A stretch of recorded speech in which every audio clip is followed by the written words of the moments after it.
Welcome back to my new blog में आप सबका स्वागत है और प्रभु यीशु के नाम में आप सबके लिए दुआ और सलामती को मांगती हूँ।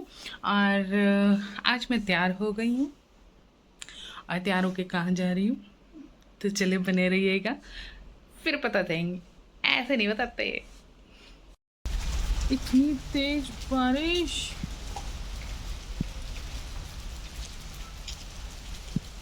A few moments later.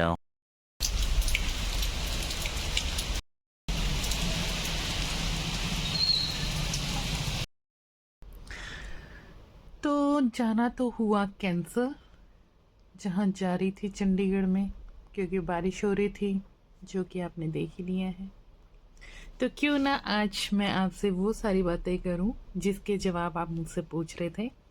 किसी ने मुझसे पूछा कि आपका बेटा बाहर गया हुआ है क्या, जो आप उसको इतना याद करती हैं। और किसी ने कुछ पूछा और किसी ने कुछ, तो उन सब के जवाब मैं इस वीडियो में देती हूँ। पहले शुरुआत से जान लेते हैं। ये मेरे बेटे की फ़ोटो है और इसका नाम इमैनुअल है, जिसका मतलब ही ये होता है कि परमेश्वर हमारे साथ, और उसके होते हुए सच में परमेश्वर हमारे साथ थे, हैं और हमेशा रहेंगे, क्योंकि उसका नाम भी ऐसा ही था।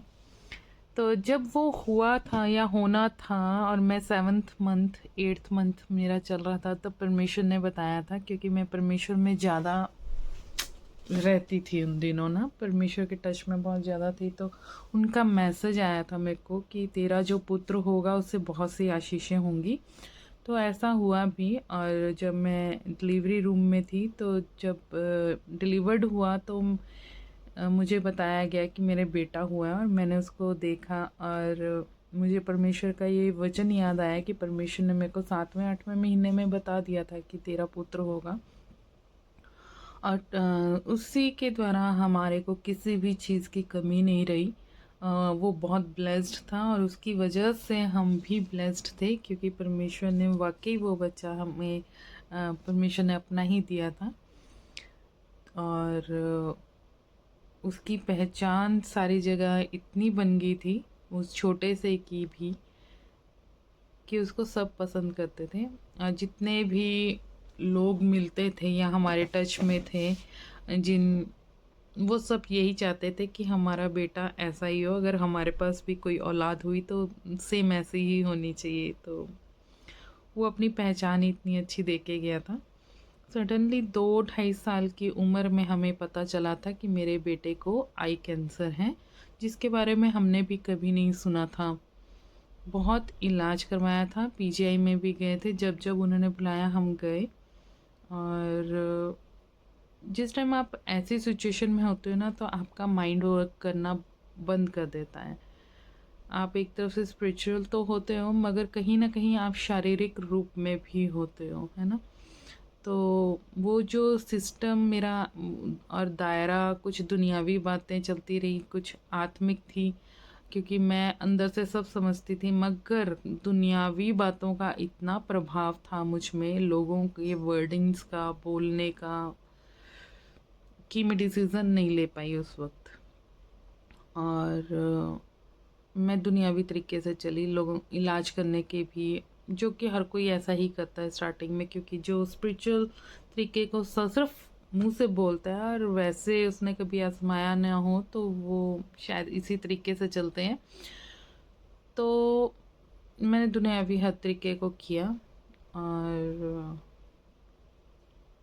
6 साल के होते होते वो उसका कहीं स्प्रेड हो गया, वो आँख से माइंड में, ब्रेन में कन्वर्ट हो गया।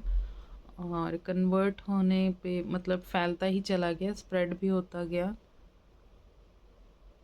उसके बाद डॉक्टर्स ने भी, उस टाइम 2020 कोरोना चल रहे थे, कोई भी केस नहीं ले रहे थे कोरोना के सिवा। तो 32 में भी हमने कहा तो भी मना किया कर दिया पीजीआई वालों ने, क्योंकि सारी जगह कोरोना के पेशेंट्स का ही लिया जा रहा था, अवॉइड किए जा रहे थे। हमें उसका ट्रीटमेंट मिला था पीजीआई में 2 महीने बाद का, मगर 2 महीने पहले वो कोई केस ले नहीं रहे थे।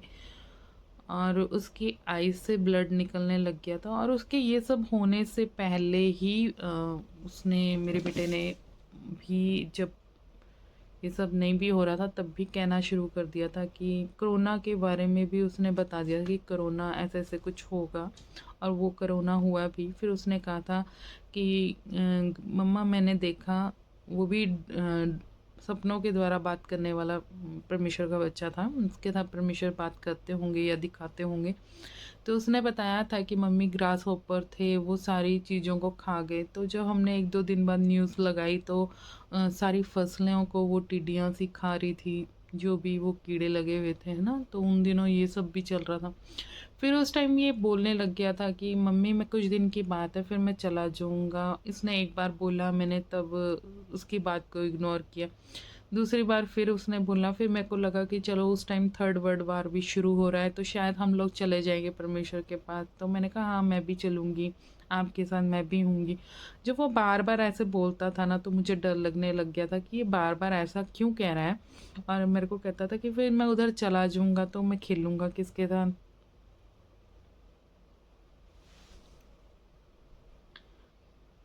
और बोल रहा था कि अगर मैं चला गया तो मम्मा मैं दूध किसका पीऊँगा, क्योंकि वो फीड मेरा ही लेता था। तो तब थोड़ा सा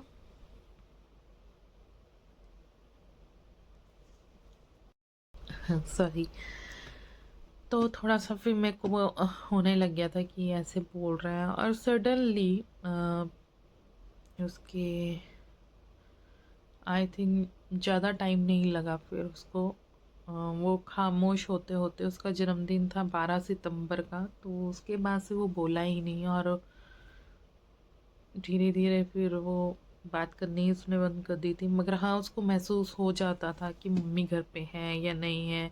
अगर एक दिन मैं चली गई थी तो उसने फिर अपनी नानी को बोला था कि मम्मी को बुलाओ, तो मेरे को बुलाया और मैं आई उसके पास। फिर उसके बाद से वो नहीं बोला, उसको महसूस हो जाता था कि मैं उसके पास हूँ या नहीं, घर पे हूँ या नहीं। तो फिर ठीक है, उसके बाद 30 नवंबर को वो चला गया था मॉर्निंग में, सवेरे सवेरे। जैसे सवेरे सवेरे वो पैदा हुआ था, जब पैदा हुआ था तो 5:46 थे, और आई थिंक 5 बज के कुछ मिनट पे वो चला भी गया था। तो बस यही कहानी है। इसलिए उसकी सारी चीज़ों को मैंने संभाल के रखा हुआ है, उसके चाहे टॉयज हो चाहे कुछ भी हो। इसलिए मैं थोड़ा सा इग्नोर करती हूँ उसके बारे में बात करने से, ज़्यादातर अच्छी चीज़ें याद करती हूँ। तो यही चीज़ें हैं जो आई थिंक आपको जवाब मिल गया होगा मेरी बातों का, कि कहाँ है वो, कहाँ नहीं है। फिर उसके जाने के बाद भी लोग जैसे दुनियावी बातें करते हैं, है ना? तो पता नहीं कितनी दुख में था, कितने कष्टों में था, वो चला गया, आपको आराम मिल गया। तो ये चीज़ का जो बोझ था ना मेरे अंदर 2 साल रहा, उन बातों का असर। और मैं मेंटली भी फिज़िकली भी फिट नहीं हो पा रही थी, मेरा बीपी अप से अप होता जा रहा था, डिप्रेशन में मैं चली गई थी। मेरा टीके वो मेरे को लगाते थे बीपी को शांत करने के लिए, पर वो नहीं होते थे क्योंकि माइंड मेरा वो कंट्रोलिंग से बाहर चला गया था। मैं नहीं भी चाह रही थी सोचना, तो भी वो होता ही जा रहा था। अ, फिर उसके बाद एक दिन खुद ही मेरे बेटे ने सपने में आके मेरे को बोला, और मैंने सपने में उसको गले लगाया और उससे ये सारी बातें करी कि तू मुझसे कुछ कहना तो नहीं चाहता था, तू इतनी तकलीफ़ में था। तो उसने मेरे को सारी चीज़ों के जवाब दिए।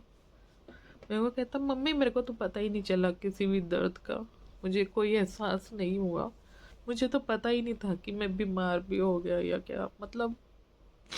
फिर मैंने उसकी रिपोर्ट्स दोबारा उठकर जब पढ़ी तो उसमें लिखा होता वो सेमी कॉन्शियस हो चुका था, कि उसको कुछ महसूस नहीं होगा, दर्द होगा। तो फिर मैंने कहा कि यस, ये मेरा बेटा ही मुझसे बात करके गया है।